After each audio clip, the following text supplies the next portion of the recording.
Rightio, this is what I've learned from generating 500,000 views across our social media platforms about roasting councils or bringing topics to light that I think need to be brought more to light. So pretty much about 18 months ago, my twin brother sent me an article on the Takapuna stairs that were $263,000, and he said, why don't you reprice these? I repriced them, the budget came in at like 64 grand or something. I put it on social media and it went boomfa.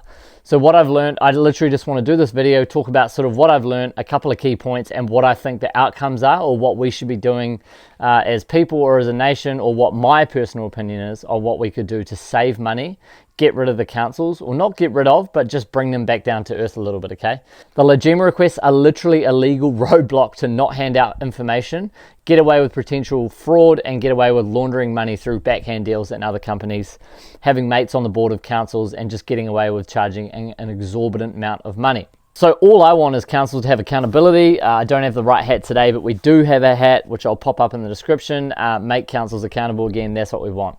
So I do believe there is backhand deals in the council. I think there's councillors that have friends on the board that are contractors, like big civil companies, big roading contracts. They do deals like, I'll send you to Fiji, come to the rugby with me, here's a private membership to my golf course, etc, etc. I do think we are getting ripped off and everything is overpriced. Like if I look at contracts, just a bit about me, I ran my own construction residential building company for 7 years, never went under, liquidated it, didn't owe the tax man any money. I generated roughly $2 million a year. That's not profit, that's revenue. So I know what stuff costs. And when I look online and I see that Tauranga painted a zebra crossing, pedestrian crossing for $15,000, I know for a fact that I could get a painter to come in and do that. No more than a week, 2 guys, 65 bucks an hour, and some paint and a little bit of traffic management, okay? There's definitely a stigma in the councils that they are above everyone, especially when it comes to building inspectors to builders. I think there's definitely the stigma on site that they're better than everyone, whereas realistically they're failed builders or failed businessmen, and they'll just take a cushy gig at the councils. This video is not about roasting the councils, it's literally just my opinions on what I've learned and what I've seen. I've lived overseas a lot for the last 4 years, and I absolutely love living overseas, but I really do cherish New Zealand.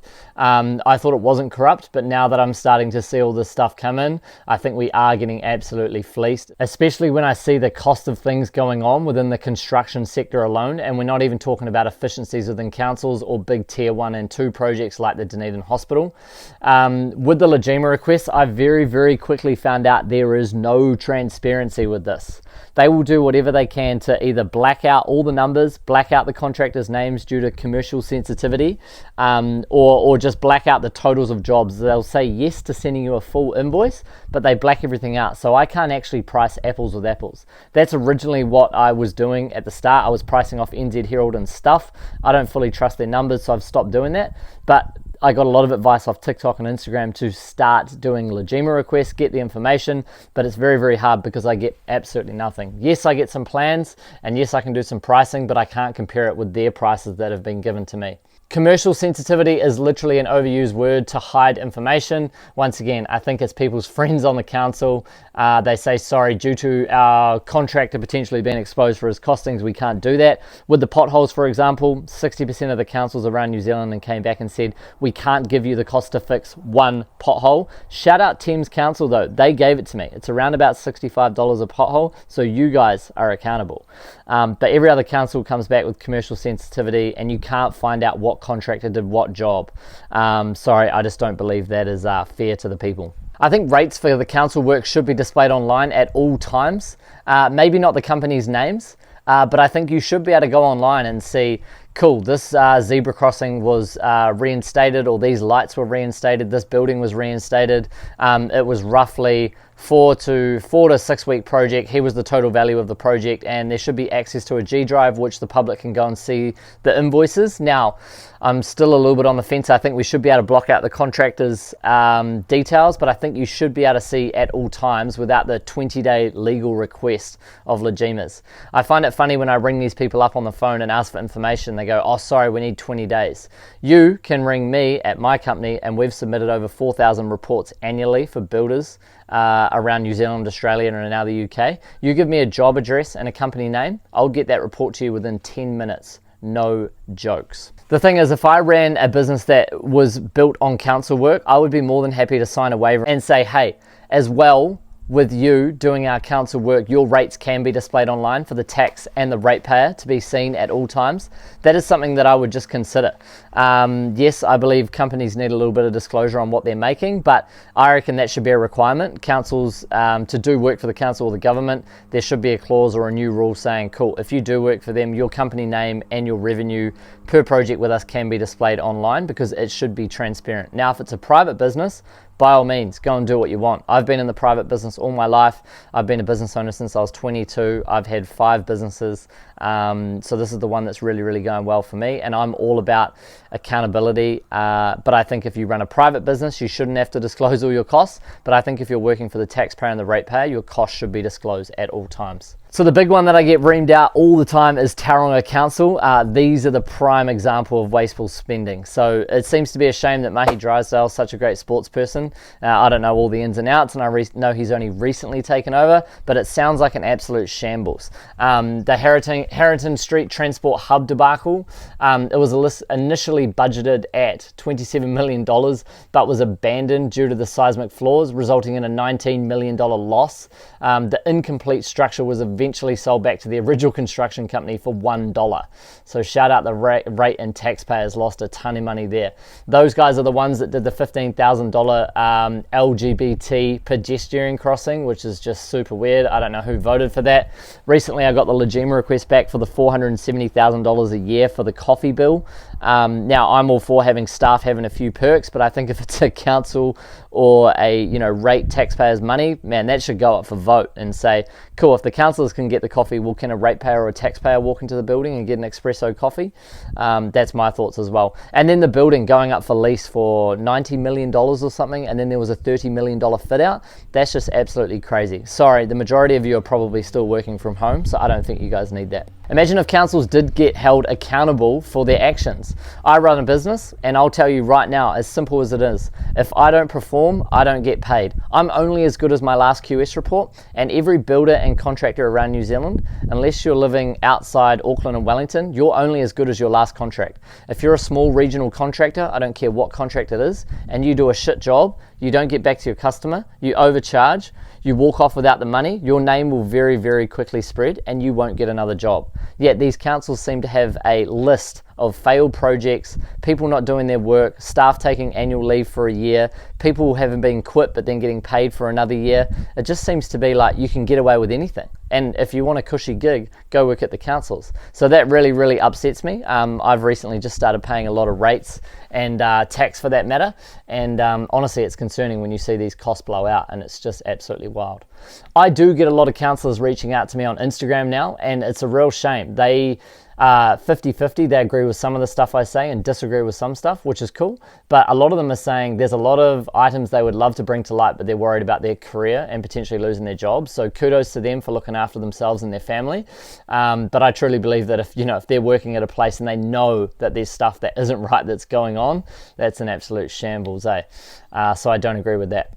And the other one is the council's not listening to people. Like, if they're going ahead with these projects, like I know in Gisborne at the moment, there's a massive project down the main town, which they've been protesting against for years, and they're still wanting to go ahead with it. Why wouldn't you listen to your people? Imagine if you ran a business, I myself, and I kept doing what the staff of our company or employees weren't wanting us to do. Imagine if I just kept saying, hey guys, we have to work 22 hours a day, or I know you guys don't like working Tuesdays, but we need to keep working Tuesdays. Eventually everyone would leave. But these councils don't seem to listen to anyone, any of the ratepayers, any of the taxpayers, and the rates go up every single year. So that's a real concern. And that's one question when I get on the phone with these guys, I always ask, hey, did you guys actually go to the people or ask if they wanted this? And then they say no, and then it still goes ahead again. It's like, what are you guys doing? The other thing I don't like as well is the massive overspend on projects. If I'd submitted a fixed price back in my day, $200,000 for a renovation, and the scope crept up, yes, I could bill for variations or extra money, but if I was simply mismanaging, didn't quote my project properly, didn't allow for things that had to be allowed for, didn't read the plans properly, I was at a loss and I had to make up for it my own way. So it's really concerning when we see the Dunedin Hospital blow out 5 times, all these big civil infrastructure projects 5 times. Now I don't want to go into detail on these, but the point of the matter is here, if the council is charging a humongous sum of money and they don't perform or they can't get a fixed price contract, why are they even going ahead with it? I truly believe that every council project, and this is something I'm going to push for big time, should have an independent QS report before the project goes ahead. Instead of the council going out to their preferred contractors and getting the tenders in, and then the council puts a budget on top, the council should have to go legally to an independent QS that's not bidding for the job and not trying to make a 45% margin. That's what the council has to work to, and then they have to go out to the contractors and say, are you prepared to work for this price, instead of give us your best price. And I can guarantee, yes, you might lose your preferred contractors because they're used to working at a 60% margin, but there will be so many 1 to 5 man working crews that will go out and work for that and work at a 15 to 20% margin, which is reasonable and every trades business should work at to make money. But I'm not about fleecing off the councils as well. Stupid rules, and here's my solutions. RFIs. I literally use ChatGPT every day in our business now. I've got the pro version, and 2 years ago it would probably take me 15 to 25 minutes to scan a set of plans that came in for a builder, get an understanding of the job, how many square meters it is, what kind of job it is, what kind of specs are in the foundation, how many aluminium joinery units there are, go back to the builder, discuss, put it all on email and send a quote proposal.